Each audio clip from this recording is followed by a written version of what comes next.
pueblo es mi pueblo que sufre y trabaja. Tu pecho es mi pecho que siente y que ama.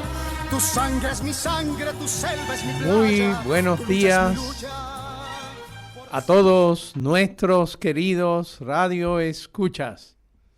Les hablamos desde su programa, Voces de la Soberanía. El programa Voces de la Soberanía es auspiciado por la Convergencia Nacional Boricua, CONABO, y el Movimiento Diálogo Soberanista de Puerto Rico. Les habla uno de sus moderadores, Carlos Ulises Pavón Ortiz. Me acompañan en la mañana de hoy los co-moderadores Gabriel Andrés Rodríguez Fernández. Buenos días, Gabriel. Muy buenos días, Carlos, y a todos los que nos están escuchando en la mitad oeste de Puerto Rico. Y el comoderador Juan Carlos Martínez Cruzado. Buenos días, Juan Carlos. Buenos días, Carlos. Buenos días, Gabriel. Buenos días a todos los radioescuchas. Agradecemos y felicitamos a la estación WKJB en su, creo que me parece, has puesto un anuncio allí de 80 aniversario, 80 años de servicio al pueblo de Puerto Rico, especialmente en el área oeste de nuestro querido archipiélago. Recuerdo con mucho orgullo, con un poco de aprensión, pero ciertamente con mucho orgullo, que en los días subsiguientes a la debacle causada por el huracán María, pues las estaciones WKJB y WPRA sirvieron de voz para no tan solo comunicarse el pueblo de Puerto Rico, ciertamente en toda el área oeste, sino también para que las agencias de gobierno y los ciudadanos que querían dejarle saber a sus compatriotas, familiares que estaban en otro lugar, en el exterior, que ellos se encontraban bien. Así que ese aniversario número 80 es un motivo por lo menos de orgullo y para mí de alegría la existencia de estas estaciones al servicio de Puerto Rico. Y hablando de servicios al pueblo de Puerto Rico, el objetivo de este programa es educar al pueblo sobre la valía y los beneficios de la soberanía para Puerto Rico. Además de este esfuerzo comunicativo a través de las ondas radiales, tenemos también una dirección electrónica en donde usted puede enviarnos sus comentarios, sus sugerencias, sus preguntas, sus críticas, sus felicitaciones. Y nosotros le prestamos atención en programas subsiguientes. Este programa es grabado y allí Juan Carlos nos puede decir algunos pormenores de este detalle. Sí, es grabado y usted lo puede encontrar en YouTube. Usted puede marcar ahí en la caja de búsqueda programa radial Voces de la Soberanía y puede añadir la fecha para que salga el programa de la fecha que usted desee escuchar. Así que va a quedar grabado, no es que esto sea una grabación lo que estamos oyendo en estos momentos. No, estamos en vivo, ahora mismo estamos en vivo, exacto, pero si lo coges por YouTube vas a verlo grabado. Ahora mismo si vas a YouTube no vas a encontrar el de hoy, pero vas a encontrar el sábado pasado. Sí. Así que tenemos muchos programas allí incluidos, por lo cual usted pues puede mirar y escuchar, aquellos temas que nosotros hemos ido tratando a lo largo de, los pasados fácilmente año y medio que hemos estado poniendo los programas grabados. Desde el año 2023 ahí. Desde el 2023. ¿Tú tenías otros anuncios allí, Juan Carlos? Sí, hay toda una serie de anuncios. Hoy, a las 2 de la tarde, hay una reunión en el local de la Unión de Trabajadores de la Cervecería India, en la calle Pablo Maíz, en el barrio Barcelona, que es una orientación hacia un viaje a Cuba, que está organizando la 35ª Brigada Juan Ríos Rivera, que ustedes saben que es un viaje a Cuba en solidaridad con Cuba, que en estos momentos enfrenta unas situaciones muy especiales muy terribles por un bloqueo que se ha acrecentado al nivel de que ya no le llega ni siquiera combustible, ni siquiera le llega petróleo. Entonces, pues la escasez de combustible es terrible. Y han tenido inclusive que muchos hospitales tener que funcionar solamente para situaciones de emergencia, porque se quedan sin energía eléctrica. De hecho, el bloqueo les ha evitado tener acceso a fuentes de financiamiento, a medicina, a comestibles, a todo tipo de bienes de consumo. Y ahora, al cortarles también el petróleo, pues eso lo que quiere decir es que no hay para estar transportándose las personas a los sitios que necesiten ir y movimiento de mercancía. Sí, no hay combustible para la transportación pública, no hay combustible, y ni siquiera, y mucho menos para los privados. En realidad han bajado el volumen de los autobuses que están transitando para evitar el asunto de, pues bueno, tratando de ahogar un poco. Tienen autobuses cogiendo en las ciudades, pero no con la frecuencia y no en el número que tenían anteriormente. Así que pues es un bloqueo, pero es también un sabotaje de lo que sería la actividad civil en todo el país. Exacto. En el programa anterior, no vamos a entrar ahora en todos los detalles, todo el programa anterior entró en esos detalles, pero una de las cosas que señalaron es que la idea del gobierno norteamericano, que lleva ya varias décadas bloqueando cualquier cosa que trate de entrar a Cuba en términos de ayuda o de comercio normal entre los países, han ido cejando todas las puertas, ventanas y rendijitas por donde pudiera haber algún intercambio de Cuba con el mundo, lo están tratando de asfixiar con la idea de que la gente por hambre se rebele en contra del gobierno cubano. Aún así, eso no está ocurriendo. El gobierno lo que ha estado haciendo entonces es ayudando a que el país o dirigiendo al país en una reorganización de sus actividades para asegurarse que siguen funcionando, y con la ayuda de China en particular han estado montando fincas solares aceleradamente. Creo que hoy el número de 40, que se ha convertido en una alternativa en desarrollo, algo que aquí ya habíamos identificado como alternativa a nuestros problemas energéticos, y que se encaminan a que el 40% de las necesidades de energía se cubren con el petróleo que produce Cuba y que refinan allí mismo y lo convierten en combustible, pero es solamente el 40% de lo que necesitan, que otro tercio sea entonces energía solar. Y la diferencia, pues, se ingenian con otras fuentes de energía. Con ahorro. Y el ahorro, ¿verdad? Reduciendo a un mínimo. Es un ahorro y una coordinación de las actividades, porque es más que el ahorro, es también la coordinación de las actividades para que ahora, en lugar de... sea lo más eficiente posible. Sí. Y también con la ayuda que se le puede enviar de afuera. Porque ellos también, pues ellos han sido muy solidarios a lo largo de las décadas con los países necesitados, ¿no? Llevando maestros, llevando médicos a estos distintos países, y ahora que necesitan de la ayuda internacional, pues se ha organizado nuestra América Flotilla, que usted puede buscarlo en la internet, escribe nuestraamericaflotilla.org, y ahí puede dar un donativo para las necesidades que en estos momentos también se está recolectando precisamente para ponerle placas solares a los hospitales que están bien necesitados de la energía. Así que hay una reunión esta tarde. Sí, hay una reunión esta tarde en el local de la Unión de la local de la Unión de la Cervecería India, en la calle Pablo Maíz, en el barrio Barcelona, comenzando a las 2 de la tarde.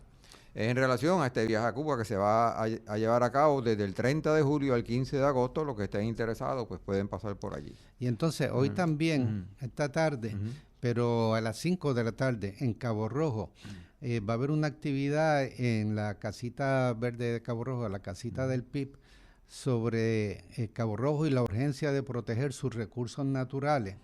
Y van a estar allí dirigiéndose a los asistentes la doctora Dafne Javier, que es una educadora y doctora en administración de empresas, Neribel Pérez Rosa, que es una educadora con un PhD, con un doctorado en ecología, y Adrián González Costa, el senador por el Partido Independentista Puertorriqueño, a las 5 de la tarde en el local del PIB en Cabo Rojo. Y tenemos también que este lunes es el 90 aniversario del ajusticiamiento de Francis Riggs, que ese fue este sinvergüenza que trajeron el gobierno de Estados Unidos aquí a liderar la masacre de Río Piedra, y que lo habían traído desde Nicaragua, porque él desde allí pues también se las arregló para traicionar, ¿verdad? Para que el gobierno de Somoza, si lo podemos llamar gobierno, la dictadura de Somoza, traicionara a Augusto César Sandino, y lo tomara presa, lo engañara, ¿no? Porque supuestamente iban a hacer una negociación, iban a llegar a unos acuerdos, y lo que hicieron fue que lo agarraron y lo ejecutaron, a Augusto César Sandino. Y eso fue liderado por Francis Riggs. Y esta persona pues fue traída a Puerto Rico para reprimir el movimiento nacionalista de Puerto Rico. Este fue el que declaró guerra a todos los puertorriqueños. Guerra contra todos los puertorriqueños, así mismo dijo él. Hijo de buena madre. War against all Puerto Ricans. Esas son palabras de Francis Riggs. Pues entonces estuvieron estos dos nacionalistas, Irán Rosado, dos jóvenes nacionalistas. Pero lo ejecutaron por los eventos represivos que estaba llevando a cabo él, que Sí. tenía la policía de Puerto Rico en aquel tiempo. No era la de ahora, era una policía militarizada dirigida por oficiales militares, en última instancia por él. Sí, recordemos que el gobernador era nombrado por el presidente de Estados Unidos. Exacto. Era un estadounidense.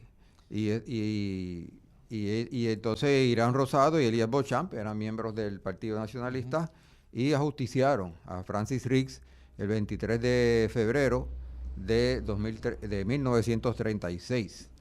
Y bueno, y entonces la respuesta fue que a ellos los mataron también. En el cuartel de la policía. En el cuartel de la policía, sí, los arrestaron y allí mismo No fue en batalla, no fue en batalla, no. lo ejecutaron. Ahí está el Los cuartel. ejecutaron allí, la misma policía, sin ningún juicio ni nada. Y entonces este lunes a las 11 de la mañana pues habrá esta conmemoración frente a las tumbas de Irán Rosado y de Elías Beauchamp, que esto queda en el cementerio San José en Villa Palmeras. Otro anuncio que tenemos es que este martes a las 10:30 de la mañana se estará presentando el libro de política ficción, Un Nuevo País, por Luis Toro Goico. Es un libro en lo cual se dice, bueno, si ganara la alianza, ¿qué pasaría? Y se remonta, ¿sabes? Y no que se remonta, sino que se adelanta, se anticipa por 10, 20 años a cómo estaría Puerto Rico luego del triunfo de la alianza. Y esto va a ser presentado por el doctor y filósofo Héctor José Heique este martes a las 10:30 de la mañana en el recinto universitario de Mayagüez, específicamente en el edificio de Chardón 228, Chardón 228. Están todos invitados. Tenemos algo más el viernes, ¿verdad? Sí, Ajá. por último, este viernes... No, por último, hay el último algo más el viernes. sábado que viene, pero bueno, dale tú. Sí. El viernes que viene es el último viernes de mes, y todos los últimos viernes de mes tenemos una manifestación en apoyo al pueblo palestino, y ahora pues también en apoyo al pueblo cubano y venezolano, pero que llevamos ya muchos meses haciéndolo principalmente por el pueblo palestino en la entrada del Mayagüez Mall por la número 2 bajo el puente peatonal. Siempre nos vamos reuniendo allí un grupo, normalmente va llegando gente nueva cada vez, y está invitado todo el mundo a demostrar la solidaridad del pueblo puertorriqueño con estos pueblos que están siendo sometidos a un genocidio de diferentes formas. Y la manifestación es de 4:30 de la tarde a 5:30 de la tarde. Es solamente una hora para estar allí y manifestar ese apoyo al pueblo palestino y ahora al pueblo cubano y venezolano. Y por lo que tú me has mencionado, las personas también pueden pasar en su automóvil y sonar su bocina. Eso Y cada es vez son más. en solidaridad con la acción que ustedes están tomando allí. Esa es la forma de demostrar apoyo a las personas que van pasando, tocar la bocina. Y es bien frecuente Sí, ese bien apoyo. frecuente. Y bueno, y que yo creo que este es el último anuncio, es que el sábado próximo, 28 de febrero, a las 5 de la tarde, en el Solar de la Patria, que queda en el barrio Dulce el Labio, en la calle Benigno Contreras, habrá un cambio de bandera, y ese cambio de bandera, y esto es invitación, ¿verdad?, del Movimiento Independentista Nacional Ostosiano. Ese cambio de bandera se ha dedicado a los 32 cubanos mártires que defendiendo a Venezuela cayeron contra las fuerzas estadounidenses el pasado 3 de enero. Bueno, nosotros quisiéramos trabajar en el día de hoy una visión quizá un poco panorámica de por qué nosotros entendemos que la soberanía es necesaria. Es decir, en qué formas nosotros pensamos que la soberanía atendería o sería para mejorar la vida y la existencia de la comunidad de puertorriqueños que habitamos en este archipiélago. Oye, yo puedo empezar diciendo, resumiendo por qué necesitamos la soberanía de una manera bien cortita. ¿Qué es soberanía? Soberanía es que tú tienes la capacidad para tomar las decisiones sobre los asuntos que te incumben. Entonces, ¿quién es el que mejor responde a tus intereses? Pues tú mismo, ¿cierto? Pues entonces, sí, para que el país tome las decisiones que mejor responden a los intereses del país, pues el país tiene que tener soberanía, tiene que poder tomar las decisiones que le incumben, que tienen que ver con su propio desarrollo, con su propia economía, con su propia manera de tomar las decisiones internas en el país y también para llevar a cabo los acuerdos que mejor le convengan con otros países del mundo.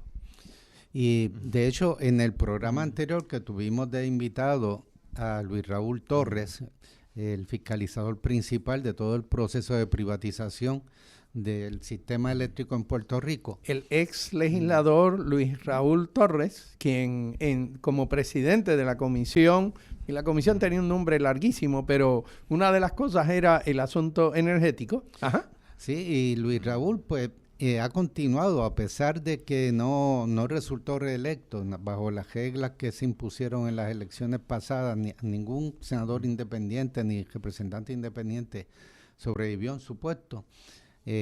Pero se ha mantenido muy activo en los medios noticiosos y en la prensa, fiscalizando a Luma y a Genera y al gobierno de Puerto Rico.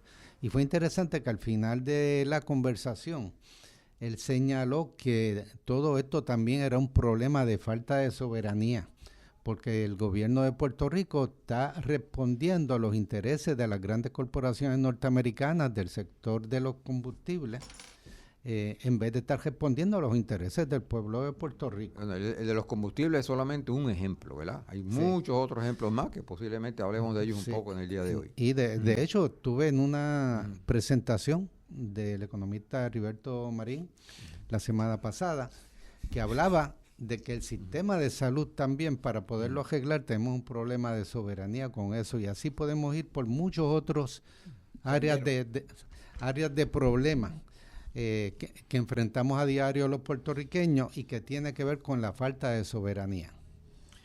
Bueno, sobre el asunto de la energía, volviendo... Tienes toda la razón. Le damos bienvenida y buenos días al doctor José Israel Alameda Lozada. Saludos. Venía escuchándolo ahí y ya mismo vamos a hacer unos comentarios. En materia de energía, el país podría enfocarse de acuerdo a sus necesidades en el asunto del desarrollo de la energía renovable. Y al igual que otros países en el área del Caribe que son bañados por el sol una buena porción del año, la realidad es que Puerto Rico recibe mucha energía solar y si nosotros decidiéramos aprovecharla apropiadamente, pues muy probablemente esa dependencia significativa en lo que es la quema de combustibles fósiles para generar la energía eléctrica que se consume en nuestras ciudades y en nuestras casas, entonces eso de la quema de combustible sería requerido mucho menos combustible. Y eso para nuestro país, para el país donde usted y yo vivimos, significa que gastaríamos menos en la compra de combustibles y ciertamente nada más allí habría unos ahorros significativos. Y eso todavía al margen de lo que nos ha dicho el ingeniero Agustín Irizarry en muchas ocasiones, que para muchos puertorriqueños en las circunstancias actuales en que Luma y Genera no han sido muy eficaces en rendir los servicios o la provisión de energía eléctrica con muchos apagones y muchas bajas y altas en el voltaje, para muchos puertorriqueños la energía fotovoltaica sería una forma de estabilizar la provisión de energía para sus necesidades. Y eso, si es cierto para el ciudadano común en las casas, también es cierto para muchas industrias, para muchos comercios que podrían, con la instalación o con la operación de sistemas solares fotovoltaicos, remediar por esa inestabilidad en el sistema eléctrico. Recordemos que el 60% de la factura de energía eléctrica es por combustible, pago por combustible. No, está bien. Mira, tenemos que recordar que Puerto Rico tiene soberanía, pero tiene soberanía limitada, ¿verdad? Y la soberanía fue brindada por los Estados Unidos, para ciertos asuntos de gobierno insular.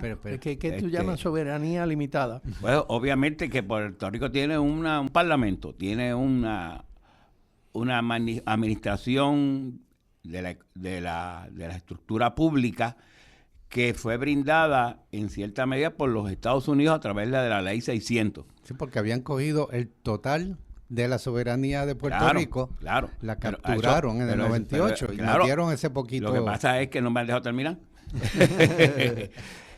Pero entonces, esa soberanía limitada no es suficiente para poder tener un país enteramente viable, para tener un país en una democracia, en un sistema de toma de decisiones que permita a los puertorriqueños tomar decisiones, aunque la tomemos mal, ¿ves? Y hay cierta medida, por ejemplo, en la economía, los tratados de libre comercio, Tratado de Libre de México, Canadá con Estados Unidos, ellos negocian en los tratados de la Unión Europea, ellos se sentaron y negociaron entre los países, limitar su soberanía. Ok, esta parte te toca a ti, esta parte es tuya, esta parte es mía. Y ellos negociaron, pero para tú negociar la soberanía tienes que tener soberanía. Lo que estoy tratando de decir y no tan solo eso, que ellos también en esa negociación incluyeron provisiones que pueden suspender esos tratados en el momento que ellos quieran y necesiten. Perdona, sigue. Porque es lo que estoy diciendo. La soberanía es importante, aunque tú en cierta medida decidas meter la pata. Meter la pata, o en la soberanía también es importante, decida esta parte de la soberanía, te toca a ti. Los tratados de libre comercio entre México y Estados Unidos son tratados donde ambas partes ceden. Claro, ahora tenemos al loco ese que está allí, que está desbaratando todo.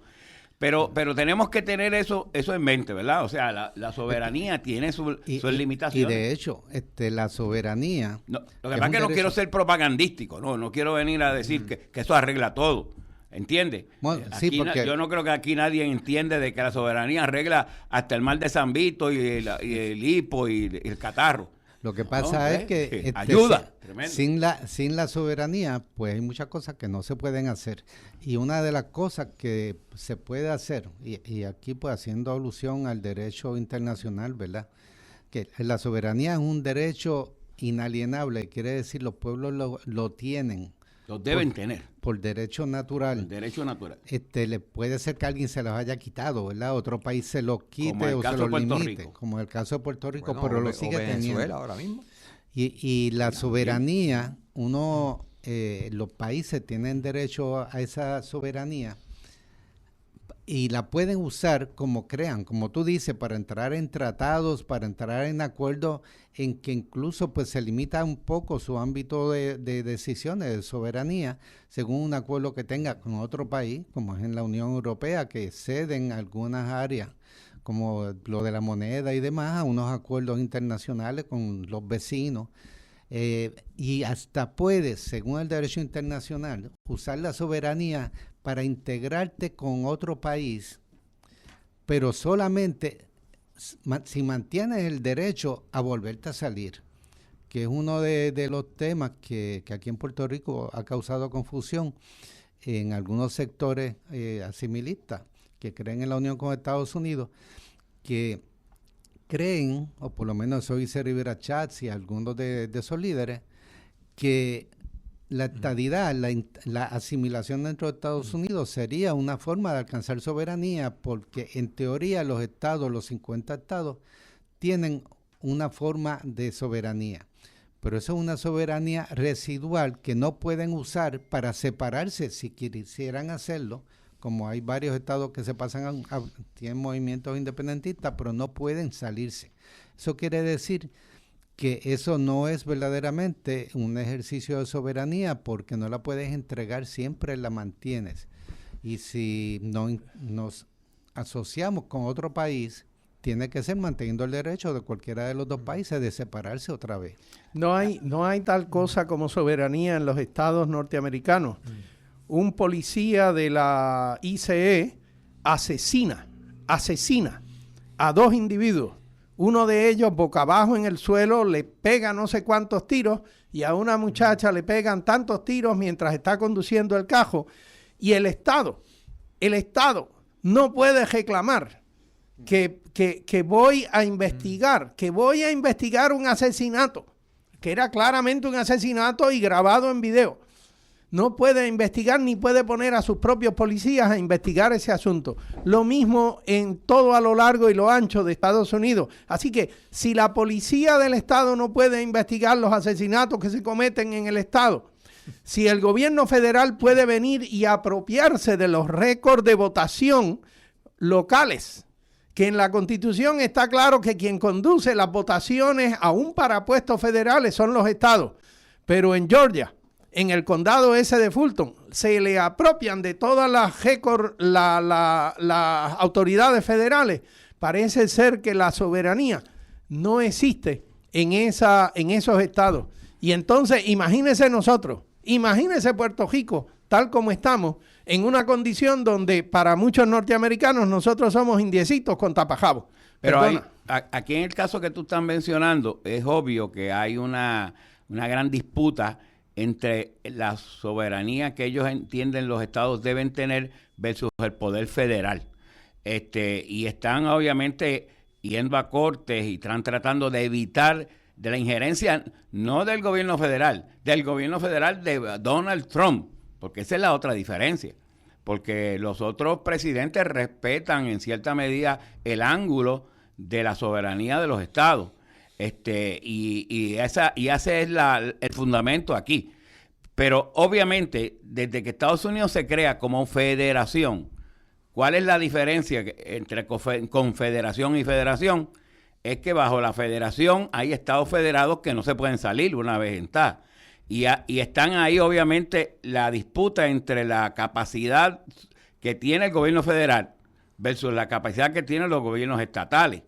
Esa soberanía es limitada, bien limitada, y cada vez más vemos las disputas que el gobierno federal está tratando de meterse. En una confederación, son repúblicas independientes que se unieron y se pueden salir. Así que hay unos modelos ahí de organización política que hay que tener en cuenta. Y de hecho, por eso fue la guerra civil en Estados Unidos. Claro.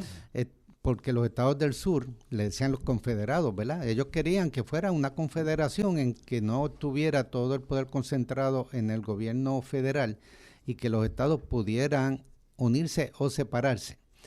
Y la guerra la ganaron los del norte, ganaron los federados, así que y volvieron entonces a integrar los estados del sur, los pasaron por un proceso de integración de nuevo a la Unión Federada y no se pueden volver a separar, aunque no les guste estar ahí pegados. Y hay varios estados que constantemente pues se resisten al control federal, pero no pueden salirse. Una confederación podemos visualizarla en otro contexto también, de que Betances y otros patriotas del siglo XIX y comienzo del XX propulsaban la Confederación de las Antillas. Nosotros podríamos tener unos acuerdos de unidad para efectos de varias cosas, sobre todo la economía y algunas interacciones comerciales, acuerdos de movimiento de población, todas esas cosas. De seguridad y militar de también. seguridad, Sí. Seguridad alimentaria, de ayudarnos según las especialidades de producción o capacidades de unos a otros en las Antillas. Y esa confederación antillana era propulsada por el padre de la patria y otros patriotas desde fines del siglo XIX. Y ahí no se rinde soberanía. Y ahí no se está rindiendo la soberanía. Cada país participa en la medida en que se benefician los involucrados. Oye, y si no, te sale. Juan Carlos dijo algo interesante ahorita sobre Venezuela. Venezuela es un país independiente, soberano. Y parece que Estados Unidos, no es Estados Unidos, el Estados Unidos de Donald Trump, que está practicando el imperio más burdo que uno puede ver, se ha metido fundamentalmente y ha determinado, yo soy el presidente aquí, yo pongo a esta. We are running the country. Exactamente. Ajá. What is the meaning running the country? Pues hay unas implicaciones que no nos gustan. A mí no me gusta porque es una violación a la soberanía.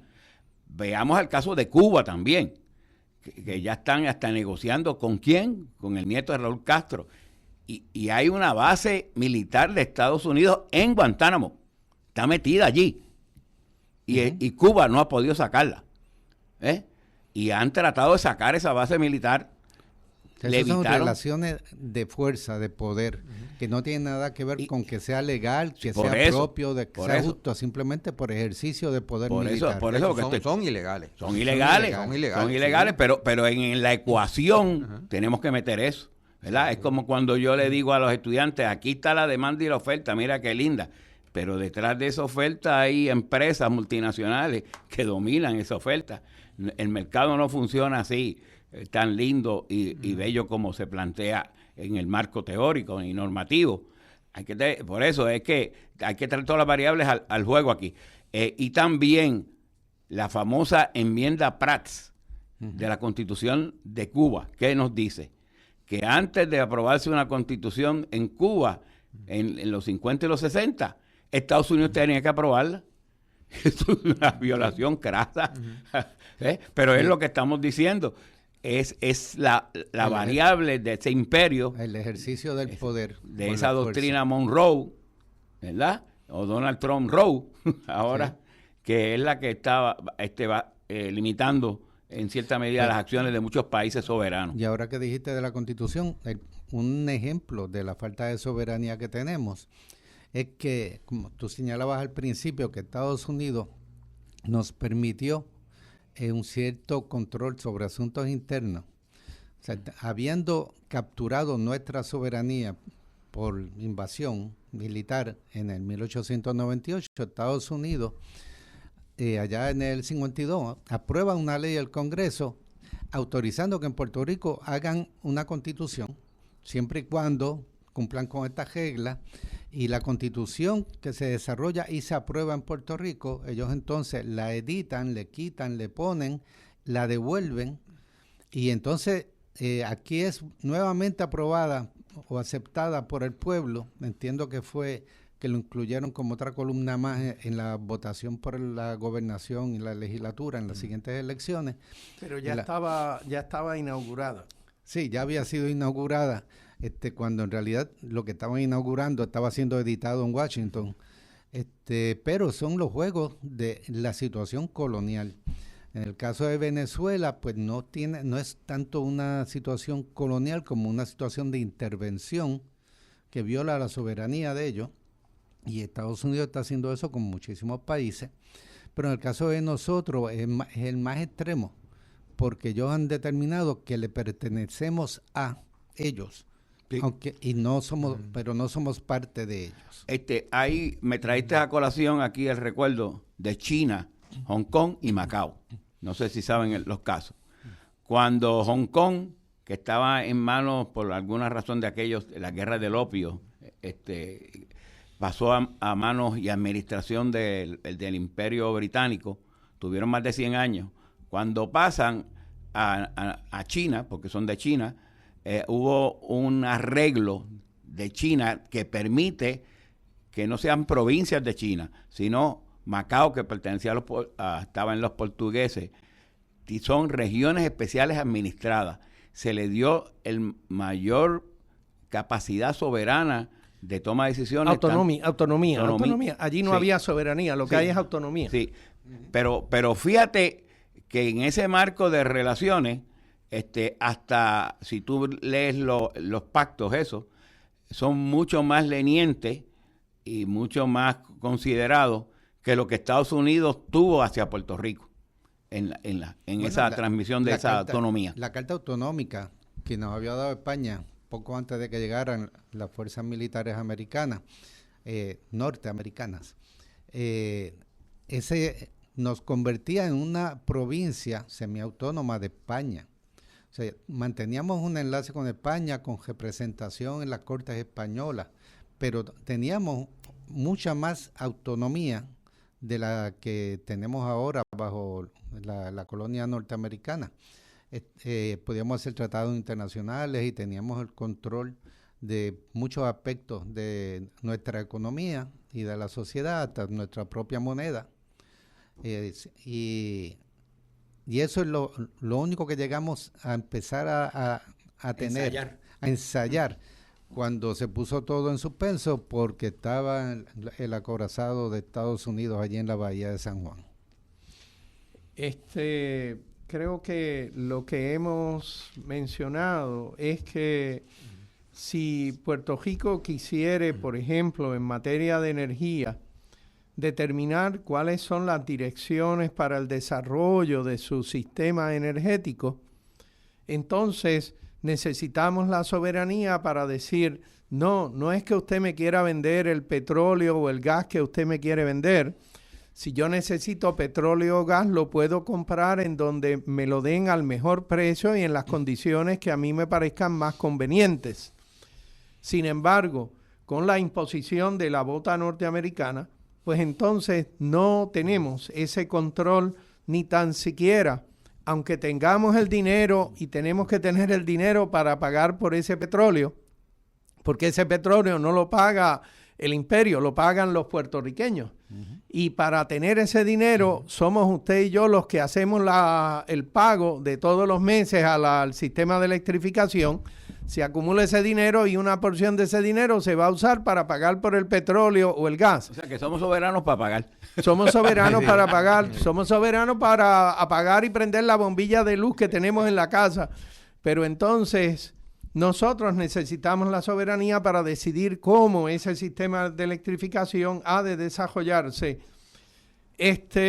Cuando, por ejemplo, permitimos, que es lo que Gabriel ha llamado a lo largo de muchos años, la corrupción estructurada, que es en donde nos imponen, no, vamos a comprar 16 plantas termoeléctricas adicionales mini, y esas 16 le voy a comprar 14 a quien me vende el gas, y las otras 12 las compro a otro para encubrir el hecho de que en realidad todo lo que he comprado se lo compré al mismo que me va a vender el gas para operar esas plantas. Pues resulta que eso no es manera de trabajar nuestro sistema de electrificación. Podemos ir al asunto del ambiente y de la conservación de recursos. Pero antes que entre, que ya que estás hablando de la energía, fíjate que la decisión fundamental nuestra de irnos hacia, que lo hizo la legislatura con el voto de una energía renovable y de unas metas que tienen que ver con alcanzar casi un 100% de energía renovable. Todo eso quedó atrás porque los que entraron pensando no en alcanzar esas metas. Y para hacer conteste con la posición del presidente Trump, que no está respaldando ningún tipo de energía renovable, quiere respaldar el gas. Ahora recientemente le hicieron hasta un homenaje los de carbón, ¿ves? Y sabemos el daño que hay en el carbón, en la quema del carbón. Sabemos también que queremos movernos.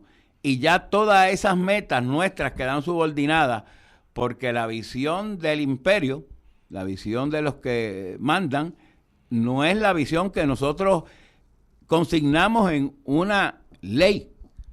Así que eso es parte también de esa intromisión, de esa soberanía, ¿verdad?, a la capacidad de toma de decisiones nuestras. Que nosotros pasamos una ley, exactamente, pero ellos, el poder de ellos va por encima de la ley que nosotros podamos pasar. Y la Junta de Control Fiscal, que es un engendro del Congreso norteamericano, ha estado imponiendo las políticas que se van a seguir aquí, controlando directamente el presupuesto, cómo se usa el presupuesto y demás, y decidiendo que había que privatizar el sistema eléctrico.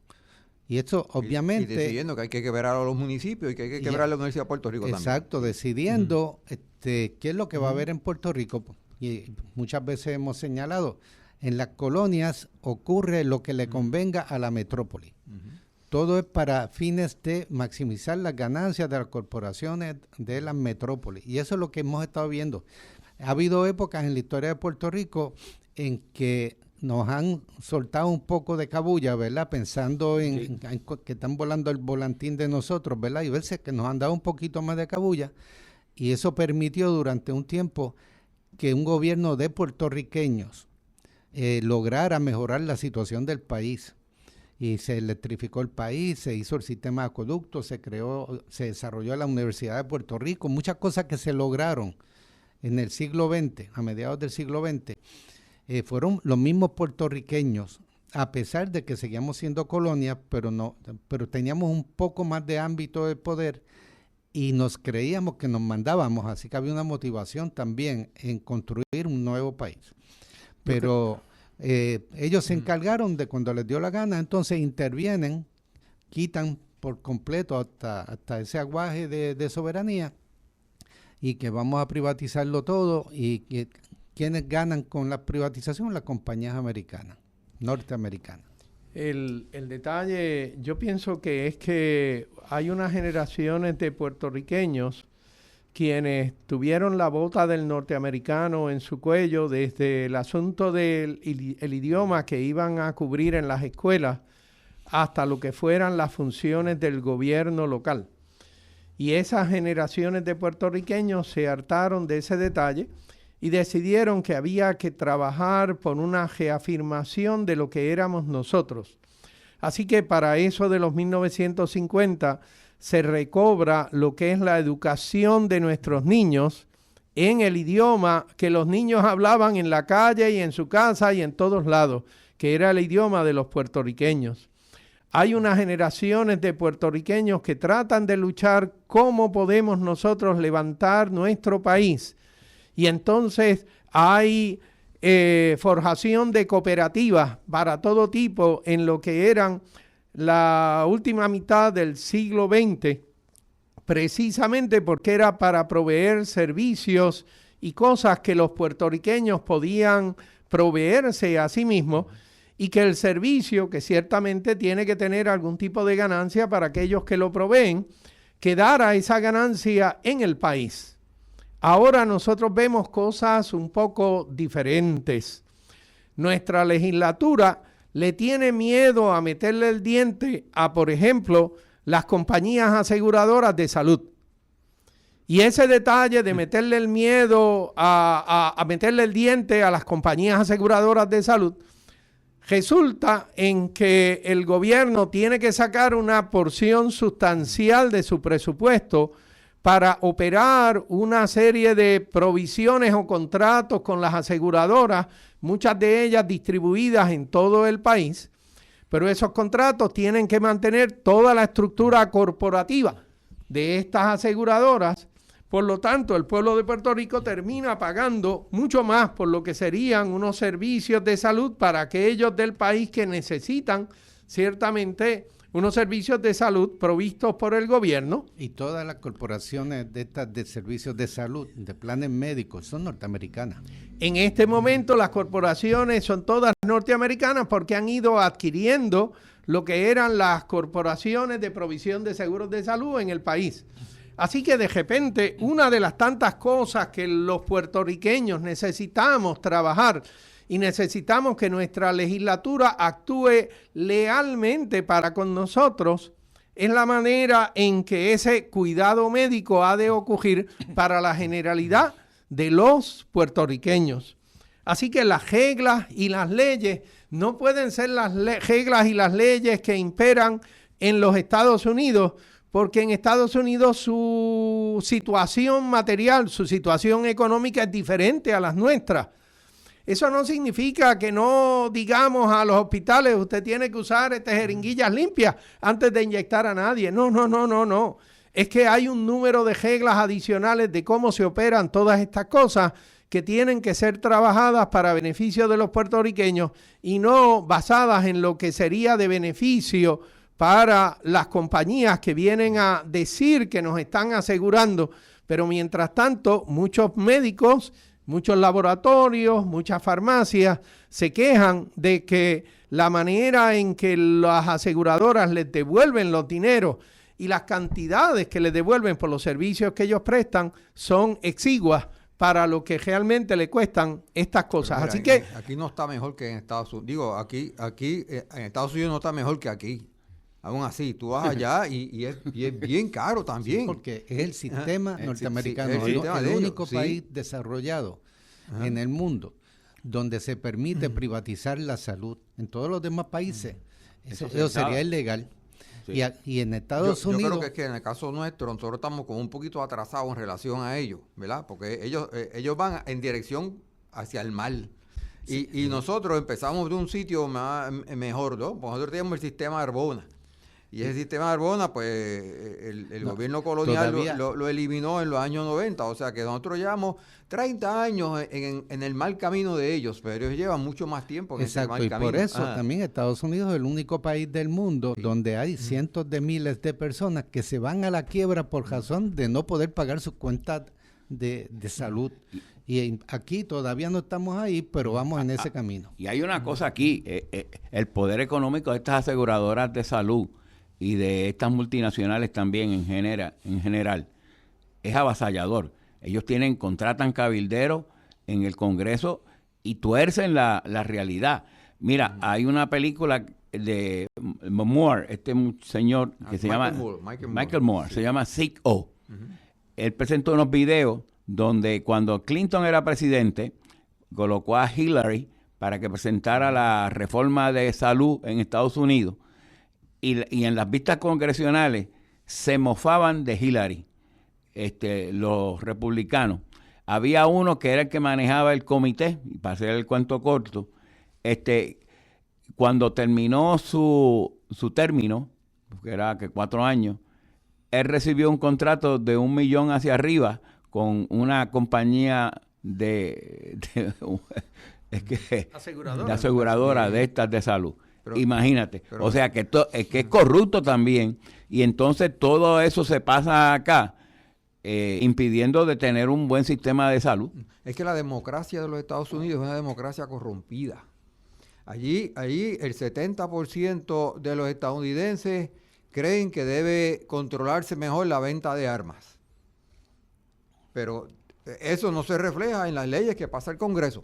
Fíjate, porque el cabildeo de armas también es bien, y aquí estamos así, más o menos sí, aquí estamos flexibilizando, a pesar de que el puertorriqueño no decía que haya más armas, pero aquí se está flexibilizando también, vamos por el mismo mal camino. Línea. José de Diego era uno que señalaba que aquí los políticos de aquí se estaban contaminando, imitando la corrupción política del sistema norteamericano, porque el Congreso norteamericano ha tenido esa fama de estar corrupto y que hasta el sistema electoral norteamericano está corrompido para no ser verdaderamente representativo. Se está corrompiendo. Ahora se está corrompiendo más todavía. A los mismos políticos eligiendo a sus electores en vez de los electores eligiendo a los políticos, ¿no? Con esa redistribución del sistema Hay una cosa que yo le del sistema de envié, distribución. que hay 14 principios para tener una democracia plena, full democracy, ¿verdad? No los voy a leer todos aquí, pero es participación ciudadana, equidad, responsabilidad, transparencia, tolerancia política, un sistema de multipartido, control de los abusos del poder, ahí está todo eso que estamos hablando, libertad. Yo creo que a la con todo lo que he economía. leído hasta ahora, yo creo que Puerto Rico ha cumplido con solamente uno. Con ninguno. Bill of Rights, Human Rights, Free and Fair Election, elecciones libres y justas. Si usted cree que eso pasa aquí y allá, pues cortes libres, ¿verdad? Tribunales libres. Sí. Tribunales, ¿verdad? Aceptar los resultados electorales. Sí. Y por ahí por abajo. Son 14 principios que... Y para poder poner en práctica esos principios, el pueblo tiene Claro. que ejercer su soberanía. Si no tiene la soberanía para hacerlo, entonces le imponen otro tipo de sistema desde la metrópoli que sí. Y tú tienes que en los Estados Unidos la gente en general está bien resentida con el gobierno. Y eso se ve, bueno, uno se pregunta, pero ¿cómo pudieron haber elegido a un monstruo como el señor que está ahí ahora mismo presidiendo, estando en la Casa Blanca? Bueno, es que ellos, a pesar de que Estados Unidos, tú miras las estadísticas económicas y suena como económicamente, pues está más o menos bien, la desigualdad ha sido tan grande y el sistema está tan sesgado a favor de la gente que ya tiene dinero, que están la gente desesperada buscando por una alternativa diferente y encuentran que tradicionalmente ni el Partido Republicano ni el Partido Demócrata lo lleva por donde ellos entienden que lo lleva a un sistema más justo. Ninguno de los dos lo lleva a un sistema más justo. En el 2016 estaba un candidato de nombre Bernie Sanders en unas primarias demócratas que tenía la gran posibilidad de salir elegido como el candidato por el Partido Demócrata. Y el Comité Nacional Demócrata sesgó las primarias para favorecer a Hillary Clinton en contra de Bernie Sanders. Y muchos electores demócratas se resintieron con eso y no votaron entonces en las elecciones generales. Y eso en gran medida tuvo que ver con la victoria de Trump en el 2016. No, y es que Trump también se logró proyectar como el enemigo del big government. Deep State. Hablaba del Deep State. Sí, tú tienes por el otro lado, están buscando cosas que no sean lo que tradicionalmente han tenido. Un partido demócrata más tipo Bernie Sanders, hay un grupo grande que quiere eso, y el Partido Republicano está buscando a alguien que sea más de derecha todavía, o más, ¿cómo podemos decir? Más extremista en su manera más de hacer. Hilleriano. Más hilleriano. Es por el descontento que había en sectores grandes de la población, y igual que pasó en Alemania, al fin y al cabo Hitler fue electo. Sí. No fue por golpe de Estado, al principio él fue electo, porque cuando hay mucho descontento en una sociedad capitalista y una parte importante de la población está sufriendo por las condiciones económicas y demás, surge este tipo de derechistas que le dice el problema es de los otros. El enemigo son los inmigrantes, el enemigo son los otros países que nos están abusando y nos tienen pobres. Y logran proyectar y vender ese discurso, esa imagen, y quedan electos. Y Trump tendrá todos los problemas ya de opinión pública que tiene, pero todavía hay millones de norteamericanos que están dispuestos a irse a la guerra civil a favor de él. Mira, una de las cosas, ayer mismo el Tribunal Supremo decidió invalidar el poder que estaba utilizando, que no lo tiene, para establecer una serie de aranceles bajo unos ciertos criterios de emergencia económica, ¿verdad? Pues una vez se determinó eso, dijo, el Congreso es el que tiene el poder para establecer impuestos. Por No eres constitución. tú, por constitución, no eres tú. Así que, pero él hace una diatriba, una cosa loca. Yo empecé a oírlo y dice, pero que este está loco, y empieza hablando una cosa y brinca a la otra. Sí, insulta a los jueces también. A los jueces. Y jueces que él colocó, porque el juez Roberts dijo, hay que seguir la Constitución de Estados Unidos. Lo dice el juez Roberts, que es el chief, el grande. Pero a renglón seguido, 2 horas después, dijo que iba a imponer aranceles a todos los países. 10%. Bueno, 10%. Bueno, es lo mismo. Porque le está diciendo, pues si tú no tienes la capacidad para hacerlo. Bueno, pero es que la ley le permite por 150 días hacerlo. Ah, bueno. Sí, pues entonces lo está haciendo por 150 días. Pero Sí. Me parece que ¿verdad? Al asunto de lo que es político, nosotros tenemos el problema de que las reglas de intervención de las compañías y de las personas con dinero en la política norteamericana son reglas que también luego se importan a Puerto Rico. Y entonces, para nosotros, en nuestras elecciones locales, tendría que ser dable, si tuviéramos soberanía, el controlar quién puede o no hacer contribuciones a nuestros partidos o a nuestros candidatos para las posiciones gubernamentales locales. Si el gobierno federal quiere mantener la corrupción en el gobierno federal, pues bueno, mafiosos que son, pues allá ellos. Pero en el gobierno nuestro nosotros deberíamos poder tener la soberanía para manejar los asuntos nuestros. Eso que decía Alameda ahorita, eso que ahorita Juan Carlos mencionaba, que nos dieron un poquito de cuerda para que pudiéramos hacer algo. La realidad es que nosotros deberíamos poder controlar ese detalle y sin embargo heredamos y somos sumisos ante un número de cosas que son la imposición de reglas y leyes federales. Nuestra Constitución, por ejemplo, establece una prohibición de que las leyes establecidas, su título y su objetivo, sean distintos de lo que contiene la ley misma.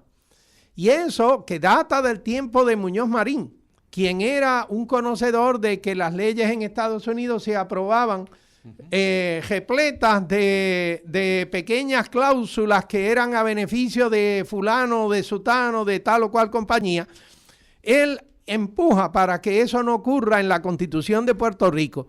Y sin embargo ahora nosotros vemos los partidos, ambos partidos dominantes en la legislatura, que tratan de hacer exactamente eso, imponer cláusulas que sean contrarias a lo que era el objetivo de la ley. Así que la soberanía es algo que tenemos que trabajar todos.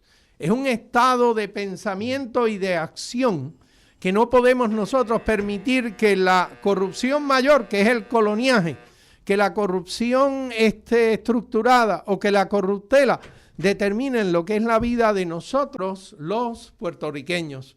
Me dice el caballero que nos maneja desde la estación que simplemente... El soberano, ese es el que tiene la soberanía. Bueno, aquí. ese es el que tiene el botón en la soberanía. Me está señalando desde allá que nosotros estamos acabando el tiempo. Agradecemos la audiencia de todos ustedes y agradecemos el que podamos llegar a través de estas ondas radiales hasta sus casas. En su programa, Voces de la Soberanía. La Convergencia Nacional Boricua y el Movimiento Diálogo Soberanista de Puerto Rico, nos despedimos hasta el próximo sábado. Tengan todos muy buenas tardes. Que ría y que cante, yo quiero un pueblo que baile en las calles, yo quiero un pueblo, yo quiero un pueblo que ría y que cante, yo quiero un pueblo que baile en las calles, yo quiero un